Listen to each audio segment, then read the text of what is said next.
환영합니다.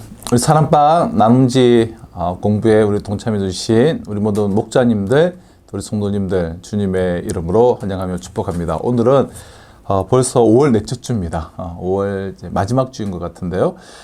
사도행전 10장 34절로 48절 말씀을 통해서 가둘 수 없는 복음이라는 제목으로 이번 주 사랑방 나눔 공부도 진행해 보도록 하겠습니다. 자, 서론을 읽습니다. 때때로 우리는 낯선 이들을 경계하고 익숙한 사람끼리 모여 편안하게 지내기를 추구합니다. 그래서 경계를 긋고 담을 세우기도 합니다. 하지만 복음은 경계선을 용인하지 않습니다. 예수님은 제자들에게 예루살렘과 온 유대와 사마리아와 땅끝까지 이르러 내 증인이 되리라 하고 약속하셨습니다. 2000년이 지난 지금 우리는 이 약속의 말씀이 그대로 성취되고 있음을 목격하고 있습니다. 복음은 국경과 민족과 신분을 초월하는 전 인류적 구원 계획입니다. 복음에는 차별이 없습니다. 복음은 모든 믿는 자에게 구원을 주시는 하나님의 능력입니다. 네, 그렇죠. 이번 주 우리가 살펴본 것은 고넬료와 베드로의 기사를 통하여서 철저한 유대주의, 선민 사상에 물들어 있던 베드로와 유대인들에게 하나님은 이방인들에게도 구원을 베푸시길 원하시며 이방인에도 하나님이다. 그래서 복음이 이방인에게도 고넬료의 가정을 통해서 전해지는 그런 본문의 내용이었는데요. 그래서 베드로가 환상을 보게 되고 또 고넬료도 환상을 보고 그래서 베드로를 욥바에 있는 베드로를 초청하게 되고 베드로가 이제 고넬료의 집에 가서 복음을 전하고 그래서 그 가정 가운데 이방인 가정 가운데 성령이 임하고 세례를 주는 그런 본문의 이제 내용인데요. 그래서 고넬료의 집에 이방인 고넬료의 집에 초대되어 가서 베드로가 했던 설교 그리고 성령 받음 그것이 오늘 본문의 이제 내용이지 않습니까? 그러니까 성령이 이방인에게도 임하고 경계를 넘어선 복음의 확장을 보여주는 것은 아주 매우 오순절 성령 강림 다음으로 중요한 왜냐하면 최초로 이방인들에게도 성령이 임한 그런 장면이기 때문에 오늘 본문은 참 중요한 본문이다라고 할 수가 있는데요. 자, 이런 오늘 본문을 한번 살펴보도록 하겠습니다. 먼저 큰 1번 베드로가 이방인을 향한 하나님의 뜻을 깨닫고 그들에게 복음을 전합니다. 34절로 43절이죠. 34절로 43절은 말씀드린 것처럼 베드로가 고넬료의 집에 가서 조금은 반신반의하면서도 복음을 전하는 그런 설교의 이제 내용인데요. 자, 1번 베드로가 깨달은 것은 무엇입니까? 34절 35절 베드로가 입을 열어 말하되 내가 참으로 하나님은 사람의 외모를 보지 아니하시고 각 나라 중 하나님을 경외하며 의를 행하는 사람은 다 받으시는 줄 내가 깨달았도다. 하나님은 사람의 외모 즉 출생이나 신분이나 민족 학벌 이런 것들을 보지 아니하시고 각 나라 중 하나님을 경외하며 의를 행하는 사람은 다 받으시는 줄을 내가 깨달았다. 깨달았기에 내가 복음을 전한다. 좀 이야기인데요. 하나님이 이스라엘을 택하신 것은 단지 이스라엘만을 구원하시기 위해서가 아니었어요. 이스라엘을 통해서 온 인류를 구원하시기 위하신 것이 하나님의 뜻이었습니다. 그러므로 이스라엘은 하나님의 그러한 구원의 약속, 구원의 언약 아래에서 온 세계를 하나님께 인도하는 그러한 대제사장적 나라의 역할을 감당해야만 했습니다. 그런데 이스라엘 사람들은 하나님이 자신들을 택하심을 자신들만의 어떤 특권으로 여기고 물론 대제사장 삼으셔서 온 나라를 구원하려는 통로로 삼는 것으로 대단한 특권이죠.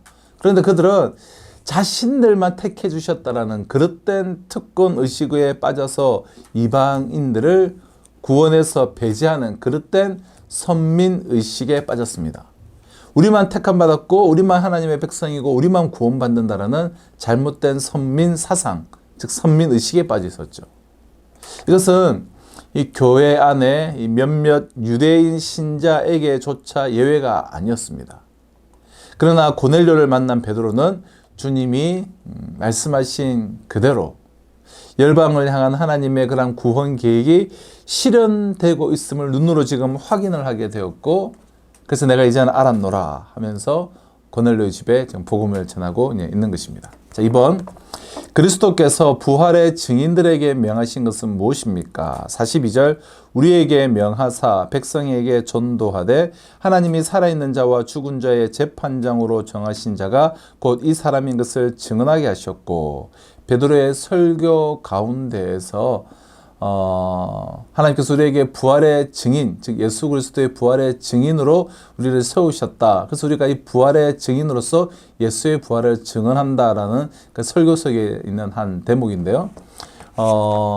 백성에게 전도하되 하나님이 살아있는 자와 죽은 자의 재판장으로 정하신 자가 곧 이 사람, 즉 예수인 것을 증언하게 하셨다라는 거예요.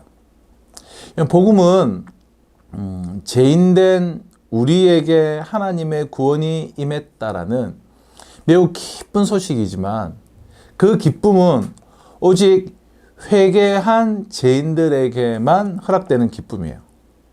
회개하지 않는 자에게 그리스도는 구원자가 아니라 산자와 죽은 자를 심판하시는 재판장이십니다. 그러므로 복음을 전하는 자는 언제나 하나님의 그 심판과 하나님의 구원, 이 두 가지 메시지를 함께 전해야만 하죠. 우리의 심판이 선명할수록 우리에게 구원이 필요한 이유와 그 구원이 우리에게 주어졌다라는 감격 또한 역시 커지게 될 것입니다. 자, 그래서 그리스도께서 부활의 증인들에게 명하신 것은 백성들에게, 즉 이방인들에게도 전도하되 하나님이 살아있는 자와 죽은 자의 재판장으로 정하신 자가 곧 이 사람인 것을 증언하게 하셨다. 즉 심판과 구원, 심판이 선명할수록 구원이 필요함이 더욱더 분명하게 각인되어지고, 그 구원이, 심판으로부터 구원이 우리에게 주어졌다는 것에 대한 감격이 매우 커지게 될 것입니다. 자, 3번입니다. 자, 그리스도에 대한 선지자의 증언은 무엇입니까? 43절, 그에 대하여 모든 선지자도 증언하되 그를 믿는 사람들이 다 그의 이름을 힘입어 제사함을 받는다 하였느니라. 자, 그리스도에 대한 선지자들의 증언은 무엇이죠? 지금 베드로의 설교 가운데 있는 그를, 즉 예수를 믿는 사람들이 다 그의 이름을 힘입어 제사함을 받는다라는 것이 선지자들의 증언이었습니다. 자, 이스라엘 백성은 메시아가 민족의 해방자로서 정치적이고 군사적인 왕권을 가지고 오실 것이라고 굳건하게 그들은 믿고 있었습니다. 그러나 그들의 이런 잘못된 믿음과는 달리 구약의 선지자들은 온 인류의 죄를 해결하실 구원자를 정확하게 예언하고 있습니다. 자, 일찍이 스가랴 선지자는 메시아에 대해서 예언하기를 그는 나귀를 타고 오시는 겸손한 왕이시며 이스라엘 땅뿐만 아니라 이방 땅에도 화평을 전하실 것이라고 스가랴는 일찍이 예언을 했죠. 이사야 선지자는 어떻습니까? 이사야 선지자는 그리스도의 순환과 그리고 죽음을 예고하면서 그의 고통이 바로 우리의 죄 때문이며 그가 고통받음으로 우리가 죄 사함을 받는다라는 사실을 선명하게 이미 구약의 선지자들도 예언을 하였다라는 거예요. 구약의 선지자들도 너무나 선명하게 유대인들이나 이방인들이나 메시아는 참 구원자이시다. 너희들의 죄를 사하여 주시는 구원자이시다. 그 예수의 이름을 힘입어 모두가 다 차별 없이 구원받는다라고 선지자들은 증언을 했다는 것이죠. 이것이 베드로의 설교의 요지였는데요. 자, 이러한 베드로의 설교인 압달락을 통해서 나눔 1번, 하나님의 구원은 본래 모든 민족을 향해 있었습니다. 그렇죠? 하지만 이스라엘의 팽배했던 그릇된 선민의식은 이러한 하나님의 뜻을 가로막고 있었습니다. 우리만 택함받았고 우리만 구원받고 그래서 자신들만 메시아를 대망하는 자들이라고 여겼다는 거예요. 그것은 하나님의 뜻을 가로막고 있었습니다. 우리에게 복음의 전지를 가로막는 방해물은 무엇인지 이야기해 봅시다. 오늘 우리에게 있어서도 정말 이 복음의 전진, 차별 없는 모든 민족에게 땅끝까지 이뤄야 될 복음의 전진에 있어서 정말 가로막고 있는 방해물은 무엇인가? 우리의 어떤 인식일 수 있고 우리의 성경에 대한 몰 이해일 수도 있고 헌신하기 싫어하는 우리의 마음일 수도 있고 복음의 전진을 가로막는 방해물은 무엇이 있는가 한번 서로 한번 나눠보시고요. 이 가둘 수 없는 복음을 우리가 가두고 오히려 제한하고 있는 요인은 무엇인가? 자, 나눔 2번.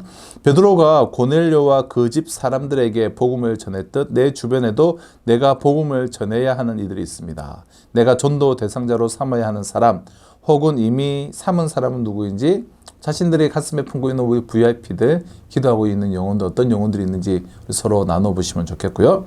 자, 우리 큰 이변입니다. 44절로 48절. 베드로의 설교 이후에 성령이 임하게 되고 성령의 임함을 보고 세례를 주는 그런 장면인데요. 베드로가 말씀을 전할 때 이방인들이 성령을 받습니다. 1번, 베드로와 함께 온 할례 받은 신자들이 놀라는 이유는 무엇입니까? 45절입니다. 베드로와 함께 온 할례 받은 신자들이 이방인들에게도 성령 부어 주심으로 말미암아 놀라니. 이방인들에게도 성령을 부어 주심으로 말미암아 놀랬다라는 거예요. 지금 욥바에 있던 베드로가 고넬료에게 초청이 되어서 고넬료의 집에 왔는데 욥바에서 이 고넬료의 집에 올 때 6명의 이 할례를 중요시 여기는 유대인 그리스도인들도 함께 있다가 지금 베드로와 함께 고넬료의 집에 와 있었는데요. 이들은 이방인들에게도 성령 부어 주심으로 말미암아 매우 놀라고 있어요. 유대인 신자들은 할례 받은 백성인 자신과 이방인들이 똑같은 자신들이 받았던 그 성령과 똑같은 성령을 받았음에 적잖이 이들은 충격을 받았습니다. 이것은 여전히 그들에게 유대인들과 이방인 사이에 차등을 두는 그릇된 선입견을 여전히 남아 있었음을 보여주는 것이죠. 오늘 우리 중에도 이런 일은 경험이 돼요. 때로 우리는 어떤 부류의 사람들과 내가 똑같은 죄인으로 평가받는 것을 내심 불쾌해야 할 때가 있어요. 은연중에 우리 마음속에 도화리를 트고 생기는 그릇된 영적 우월 의식 때문입니다.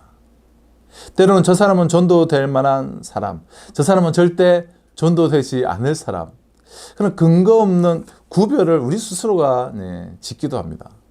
하지만 어떤 장벽도 넘어서는 우리가 복음의 그 능력을 생각할 때 이것은 참으로 어리석은 선입견일 따름임을 우리는 기억해야 할 것입니다. 자, 2번, 베드로는 성령을 받은 이방인들에게 무엇을 베풀었습니까? 47절, 48절. 이에 베드로가 가로되 이 사람들이 우리와 같이 성령을 받았으니 누가 능히 물로 세례 베품을 금하리요 하고 명하여 예수 그리스도의 이름으로 세례를 베풀라 하니라. 그들이 베드로에게 며칠 더 머무기를 청하니라. 성령을 받은 이방인들에게 예수 그리스도의 이름으로 세례를 베풀었습니다. 세례를 베풀었다는 것은 너와 우리는 이제 한 가족이다. 영적으로 한 가족이다. 한 가족임됨을 받아들이고 인정하는 행위죠. 당시 선민 사상이 여전히 가지고 있었던, 그리고 이방인들은 하나님의 버림을 받은 자, 상종조차 하면 안 되고 같이 먹어서는 안 될 자로 생각했던 그들에게 세례를 준다는 것은 매우 놀라운 일이죠. 그들의 세계관의 획기적인 변화인 거예요. 오순절 성령 강림 사건은 이미 예수님을 믿던 유대인 신자들에게 일어난 사건이었습니다. 그러나 고넬료 집안에서 지금 일어난 이 성령 강림 사건은 이전까지는 예수를 전혀 알지 못하던 이방인들에게 일어난 사건이기에 유대인들이 보기에는 결코 구원받지 못하고 하나님의 심판을 받아야 될 자들에게 일어난 사건이었기에 그 놀라움은 더욱더 컸어요. 할례도 없이 혈통적인 계승도 없이 하나님의 즉각적인 구원과 성령의 임재를 하나님은 이방인들에게도 허락하셨습니다. 이러한 성령의 역사는 유대인 신자들뿐만 아니라 제자들의 생각조차 훌쩍 뛰어넘는 매우 강력한 것이었습니다. 모든 유대인들의 그 세계관 자체를 그냥 송두리째 뒤바뀌는 것이었어요. 이처럼 성령의 역사와 하나님의 구원에는 그 어떤 걸림돌도 있을 수 없음을 우리는 보게 돼요. 예수 그리스도의 이름으로 세례를 베풀었다는 거예요. 이방인들에게. 자, 우리 나눔 3번입니다. 할례받은 유대인 신자들은 이방인들의 회심에 놀랐습니다. 유대인과 이방인 사이에 차이가 있다는 그들의 어리석은 선입견이 깨지는 순간이었습니다. 이처럼 복음의 역사를 통해 어떤 사람, 어떤 일에 대한 선입견이나 고정관념이 깨진 경험이 있다면 나눠봅시다. 우리에게 사람에 대한 선입견, 민족에 대한 선입견, 여러 가지 우리가 선입견과 편견이 고정관념이 있을 수가 있죠. 자, 이런 것들이 깨진 경험이 언제 있는가 한번 서도 나눠 보시면서 이 가두어 둘 수 없는 복음, 정말 온 열방으로 뻗어나가야 될 복음, 이 복음을 내 편견이, 나의 선입견이 가로막지 않게 하여 주시고 모든 선입견에서 자유하여서 복음의 통로로서, 축복의 통로로서 이 시간 주신 약속의 말씀을 붙잡고 결단하고 좀 놀랍도록 쓰임받는 복된 인생 되시기를 주님의 이름으로 축원합니다.